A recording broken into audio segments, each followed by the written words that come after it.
Halo teman-teman semua. Ya, ketemu lagi di program storytelling Lilo Acting School Project. Nah, sekarang hari ini aku nggak sendirian nih. Ada siapa ini? Siapa Kak? Nama saya Alfon. Alfon, Salam Kak kenal. Alfon. Oke, Kak Alfon. Kak Alfon, ini mikrofonnya cuma satu ya. Yang satu yang bertugas ini nggak datang jadinya Jadi cuma bingung. satu. Oh. Ini Kak Alfon mau cerita tentang apa sih? Sekarang saya lagi mau cerita tentang berjudulnya Impian Penebang Kayu. Impian penebang kayu. Waduh, ini agak berbahaya nih, penebang kayu bermimpi ini. Oke, teman-teman semua, seperti apa ceritanya? Kita simak aja setelah ini.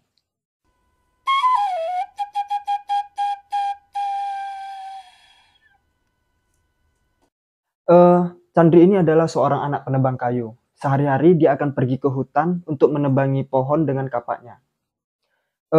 Chandri ini sudah melakukan pekerjaan menebang kayu ini dari bertahun-tahun ke belakang.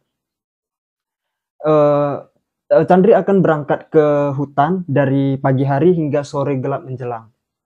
Di pagi hari, Chandri akan menyiapkan bekalnya untuk selama di hutan. Chandri ini sangat senang sekali dengan ubi rebus hingga sayur-sayuran dan buah-buahan.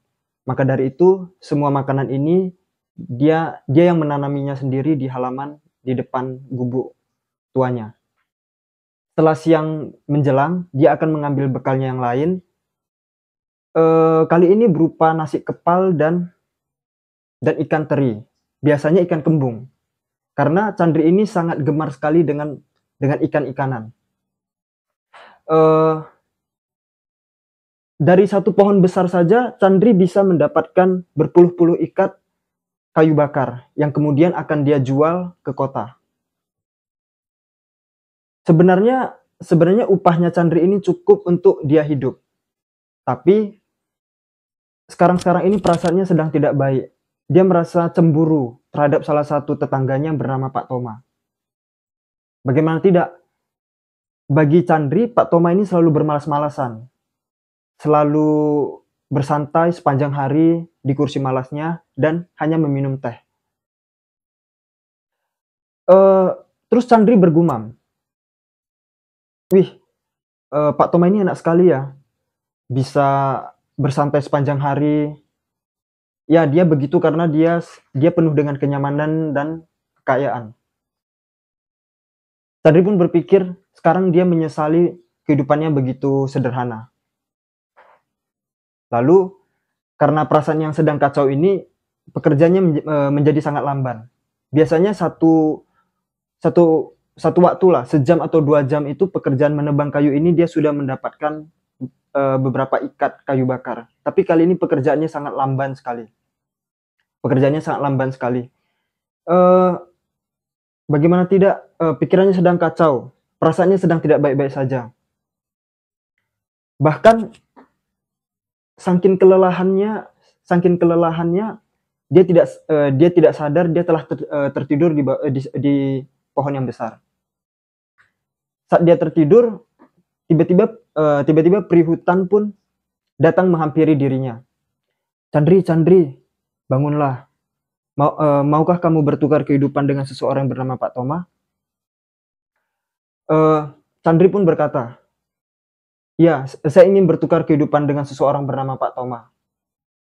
Dia menjawab demikian hanya dengan matanya yang sedang tertutup. Lalu peri hutan pun berkata kepadanya, "Baiklah, permintaanmu akan saya kabulkan." Lalu tanpa sadar dia pun terbangun. Dia menyadari dia berada di salah satu tempat yang asing. Namun setelah dia perhatikan tempatnya itu, dia mengenali tempat ini. Tempat ini adalah rumah Pak Toma. Dia melihat ke sana kemari, celingak-celinguk. Dia mengagumi perabot-perabotan yang ada di sana. Perabot-perabotannya sangat indah. Bahkan dindingnya penuh dengan ukiran-ukiran yang sangat mewah dan bersih juga. Di tempat itu banyak sekali pelayan dan koki yang sudah siap untuk mengabulkan permintaan dari si Chandri ini. Dia begitu senang, dia begitu bahagia, sampai-sampai dia pun berteriak, "Wah, sekarang aku kaya, aku kaya. Lalu Chandri pun berpikir ingin pergi ke salah satu sudut ruangan. Lalu dia merasa badannya tidak sehat, dia merasa sakit sampai-sampai ia bergumam, aduh. Lalu setelah menyadari seperti itu, pelayan-pelayannya datang untuk membantunya berdiri. Dia merasa aneh dengan badannya, karena pelayannya melihat dia sangat tidak nyaman. Pelayannya hanya menawarkan dia untuk menyantap makanan yang sudah disediakan oleh koki. Di meja makan sudah tersedia daging yang segar dan sayur-sayuran yang sangat lezat sekali kelihatannya. Saat Chandri ingin menyantap makanannya, mulutnya terasa sangat pahit. Dia merasa sangat tidak enak makanannya. Dia pun menyadari ada yang salah dengan badannya. Tiba-tiba Chandri pun berpikir, dia merasa bersalah karena selama ini telah cemburu kepada Pak Toma. Perasaannya yang tidak baik, yang penuh dengan kecemburuan, perlahan berubah menjadi iba dan penuh dengan kasihan. Karena dia merasa bersalah, dia pun tanpa sadar dia menitikkan air matanya.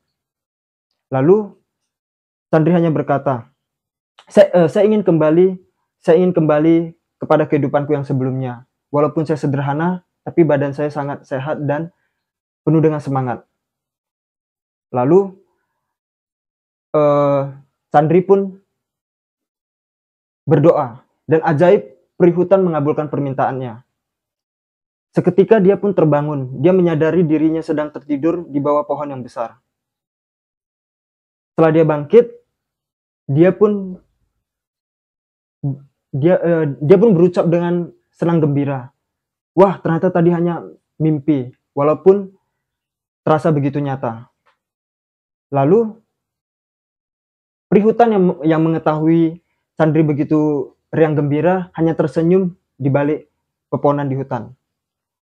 Chandri pun kemudian mengambil kapaknya kembali untuk menyiapkan pekerjaannya yang tinggal sedikit lagi yang lalu bisa dijualnya ke kota. Chandri berpikir ingin membelikan oleh-oleh kepada Pak Toma sebagai mungkin rasa bersalahnya atau hanya berniat baik. Perihutan yang mengetahui niat Chandri hanya tersenyum kecil di balik persembunyiannya di hutan. Sekembalinya Chandri dari kota, Chandri segera mampir ke rumah Pak Toma, bermaksud untuk berbincang-bincang sembari minum teh. Lalu Pak Toma yang mengetahui perubahan pada Chandri ini turut senang dan bahagia, karena selama ini Chandri sangat cuek dan dingin kepada dirinya. Lalu setelah beberapa waktu kemudian, Chandri pun masih sering mampir ke rumah Pak Toma, sekedar untuk berbincang-bincang, meminum teh, dan menjaga atau merawat Pak Toma. Kini hubungan mereka telah baik dan telah saling berdamai. Wah, seru banget ya ceritanya ya. Itu tapi ada satu hal nih, Kak Alfon, yang menurut saya nggak boleh ditiru sama teman-teman semua dari ceritanya Kak Alfon. Itu adalah jangan nebang pohon di hutan ya, please jangan. Jangan ya, please biarkan pohon-pohon lestari ya, gitu. Nah, tadi ceritanya menarik banget Kak Alfon. Itu kalau menurut Kak Alfon sendiri, hal apa sih yang bisa diambil dari sana? Kalau misalnya ada nih, apa? Kalau kayaknya menurutku itu jangan cepat berburuk sangka deh, karena kan setiap orang ada sesuatunya tersendiri, gitu. Sesuatunya itu apa itu Kak Alfon? Masalah, iya ya. Kadang tuh kita cuma bisa ngelihat orang tuh, wah itu enak banget hidupnya, tapi ternyata itu ya bisa jadi lagi ada masalah. Kita tuh pengen, aku pengen kayak itu, ternyata ya bisa jadi nggak sesuai dengan seperti yang kita bayangkan ya. Itu intinya sih disyukuri aja ya Kak ya. Benar. Disyukuri aja apa yang kita punya gitu. Ya, itu kayaknya. Atau Kak Alfon masih ada lagi yang pengen ditambahkan? Eh, mungkin kalau ingin mendapatkan kesimpulan-kesimpulannya, saksikan sendiri. Kan udah disaksikan, Kak. Oh iya. ngeblank saya ngeblank. Kak Alfon ini lucu ya. Iya.